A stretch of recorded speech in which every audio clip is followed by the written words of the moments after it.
5 নম্বৰত আমাক দিয়া আছে √2x plus √3y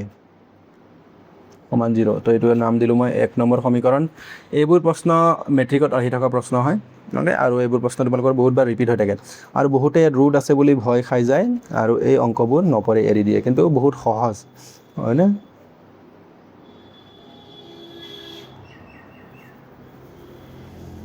okay so এইটো আমি পালো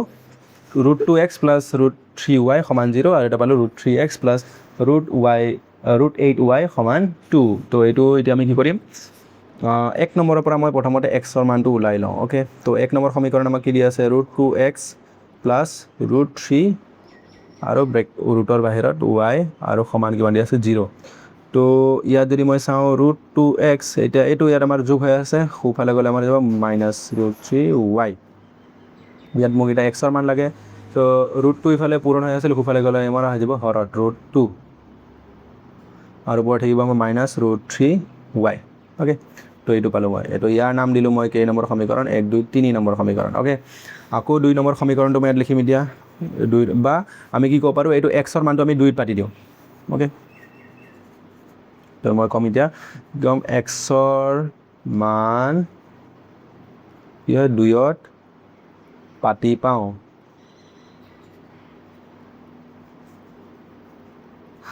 সো 2 নম্বৰ সমীকৰণটো আমাৰ কি আছে এইটো √3x মাইনাছ √8y সমান 0 এতিয়া xৰ ঠাইত মই এইখিনি পাতিব পাৰোঁ এই বস্তুটো পাতিব পাৰোঁ ব্ৰেকেটত থকাখিনি তো এইটো আমাৰ √3 আছে √3 পাতিম পূৰণ এইটো মই কি পাতিম -√3y আৰু তলত কিমান আছে √2 আছে ওকে আৰু ইফালে -√8y আছে আৰু সমান কি আছে 0 সেট ভালকৈ চাই যোৱা এটা মই কি কৰিম ইয়াতটো মই এতিয়া এইটো ওপৰৰ তলত কাটিব নোৱাৰোঁ ইয়াত আমি যদি চাওঁ এইটো √3 পূৰণ হ'ব ওকে তো যদি মই √3 আৰু √3 পূৰণ কৰোঁ কি হ'ব এইটো √3 স্কুৱেৰ হ'ব আৰু স্কুৱেৰ হ'লে ইয়াৰ পৰা আমি কি পাওঁ যদি স্কুৱেৰ হৈ যায় ৰুটত থকা বস্তু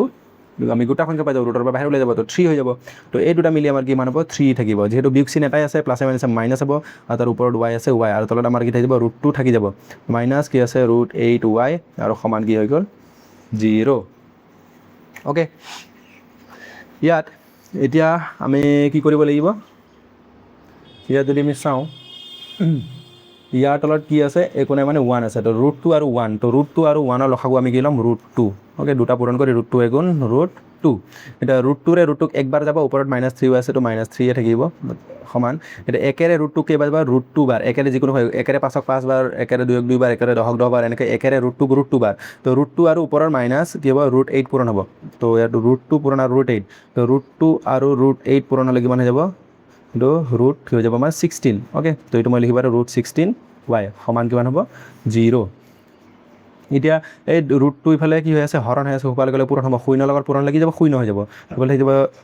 -3y মাইনাছ এতিয়া এইটো √16 মানে আমি জানো কিমান হয় 4 4 গুণ 16 তো ৰুটৰ ভিতৰত লিখিব পাৰোঁ মই 4 স্কুৱেৰ তো এইটো মানে কিমান পাম আমি ইয়াৰ পৰা 4 পাম ওকে তো এইটো আমাৰ কিমান হ'ব 4y আৰু মই এইটো ক'লোঁ ৰুটটো ইফালে হৰণ হৈ আছে সোঁফালে গ'লে শূন্য লগত পূৰণ হ'ব শূন্য লগত পূৰণ লাগি যাব এইটো শূন্য হৈ যাব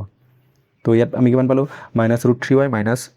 -3y আৰু -4y তো দুটা মাইনাছ আছে একে চিন থাকিলে যোগ হয় তো -7y সমান কিমান হ'ব 0 এতিয়া আকৌ এই -7 ইয়াত পূৰণ হৈ আছে সোঁফালে গ'লে কি হ'ব হৰণ তো 0/-7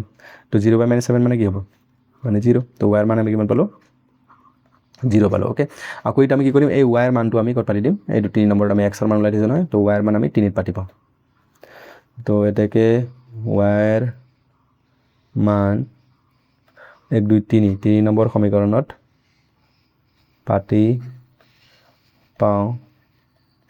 3 নম্বৰ সমীকৰণটো কি আছে এবাৰ লিখি লওঁ এইটো আছে x সমান -√3y/√2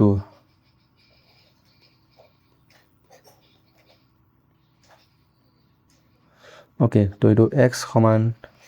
-√3 পূৰণ